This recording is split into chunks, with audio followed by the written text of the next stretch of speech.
Yes. Noted. Senator Judge Erwin Tulfo, you have 2 minutes, sir. Thank you, Mr. Presiding Officer.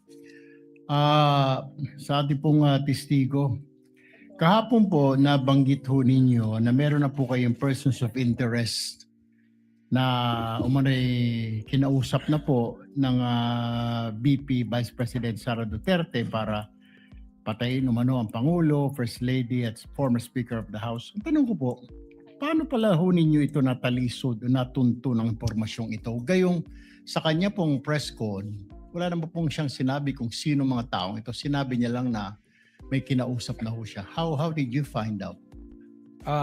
Ganito po yan, sa lahat naman po ng kaso na hinahawakan po ng National Bureau of Investigation para po maging successful yung aming pag-iimbestiga, ay nagre-rely po kami sa iba't ibang intelligence report. Yung nga po may tinatawag tayong open source intel, human intelligence, and we also use tools to monitor things. At nag-trim down po tayo niyan, tinitingnan po natin hanggang dumating tayo doon sa punto na mayroon pong resolusyon yung ating pong kasong tinitingnan. With regards to po sa persons of interest, yung prosesong din yan po ang atin pong sinundan. Okay.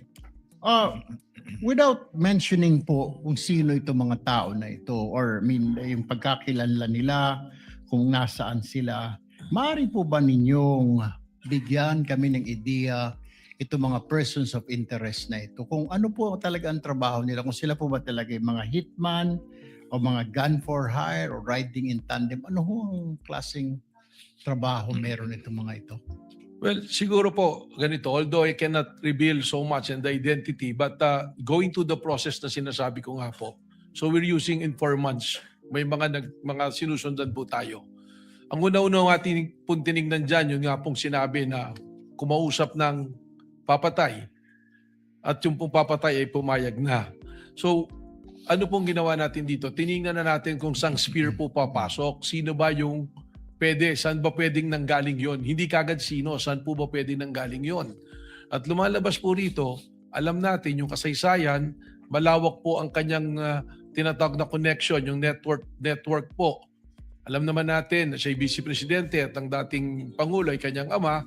Ibig sabihin, nakadevelop po ito ng mga relasyon. Unang-una na sa mga men in uniform na hanggang sa ngayon, marami po rito na na-appoint pa niya nung panahon na sila ay nandiyan. Nandiyan din po, binanggit ko yung Vice President sa security group at yung pong mga double death squad. So tinignan po natin at tinignan by process of elimination yung mga tao po na maaaring dun nang galing or maaaring nakakaalam. And by process of elimination, nag-start po kami maraming individuals hanggang sa matrim down po namin ng matrim down hanggang sa ngayon. Kaya sinabi ko po kahapon sa kagalang-galang sa katanungan ng ating Senate President po, gaano ba katagal pa to? And I said, we have great progress. Dahil lang simula po kami sa marami ngayon na trim down na po namin sa iilan na personalidad po. Okay, pangalawa sa huling katanungan ko po, Ginoong Testigo, ay ito pong threat na ito po hanggang ngayon ay continuing threat po ito or pwedeng i-execute anytime ng mga sinasabi ninyong persons of interest? Yun na po yung atin pong pangamba na nakikita. Because hindi po natin nakukuha. Sigurado po tayo na may kinausap at pumayag, subalit yung pagkakakilanlan ng taong kinausap ay hindi pa rin po natin nakukuha. So ibig sabihin po, yung threat po na ito sa Pangulo is a continuing and active threat po and serious. So yun po yung gusto nating i-address dito. Panguling katanungan na lamang, Mr. Witness, naimpormahan na po ba ang Pangulo at ang kanyang PSG para alam ho nila ang kanilang gagawin at hindi po sila malingat sa kanilang seguridad? Meron po kaming tuloy-tuloy na pakikipag-ugnayan sa ating sa palasyo po. I will not mention who exactly yung mga kausap po namin doon, but there's always continuing threat assessment po na ginagawa po kami. Thank you, Mr. Witness. Presiding Officer, thank you. Thank you, Senator Judge Erwin Tulfo. Senator Judge Lacson. Thereafter, we will recognize first, with the indulgence of Senator Judge Raffy Tulfo, the lead prosecutor for her manifestation. As I understand, she asked for time for a huddle to determine whether she will still conduct redirect. So Senator Judge Lacson is recognized. You have 2 minutes, sir. Thank you, Mr. Presiding Officer. Follow-up lang ito doon sa mga points raised by Senator Judge Rafi Tulfo kahapon relating to 3 similar cases. Ronald Mas, Mayor Baste Duterte, saka VP Sara. Hindi ko na bibelabor yung Ronald Mas and Mayor Baste kasi aware naman ako doon sa Rule 113 Section 5, yung sa warrantless arrest, na hindi pwedeng apply. Nagkamali nga yung NBI kay Ronald Mas, kaya na-dismiss yung case, di po ba? But I'm more interested in the cases of Mayor Baste at saka kay VP Sara. Kasi almost similar yung kanilang mga sinabi, pero I'm just wondering why you did not investigate Mayor Baste, pero si Mayor Sara, hindi lang kayo nag-investigate, nag-repair pa kayo ng complaint sa DOJ, hindi po ba?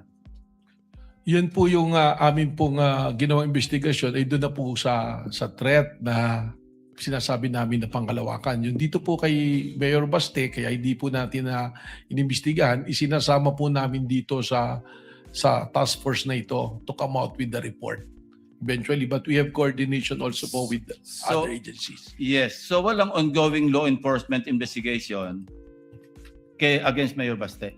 Kasama po dito sa po namin sa special task force po. Yung bang special task force, and this was this was also raised by the presiding officer nung nasa lounge kami kanina, na-form ba ito in relation to or in reference to the case of Mayor Baste o kay Vice President Sara? Yung pong trigger point na nangyari dito ay yung pong kay Mayor Baste po. But prior to that, we are continually monitoring the threat. Kasama po sa aming pag-uusap yan. In fact, yung pong aming reporting ng records as early as nung nag-assume po ako ng February, mga first week pa lang po ng March, kasama na po sa reporting yung mga threat assessment. But nung napansin po namin na itong rage rally na to can escalate to a bigger threat to the national security, dun po namin ipinasok ito.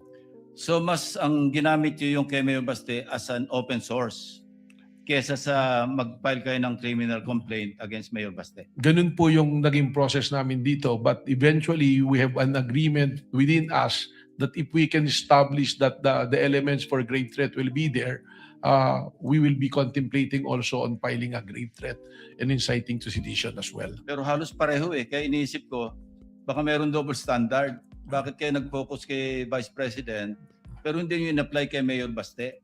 Halos pareho sinabi nila na maliwanag naman, bukod doon sa January 2026, na ulit pa ng April 12, di ba? Na sinabing Romanov, threat against the first family, nasundan pa ng pupugot, ang kailangan lang namin yung ulo.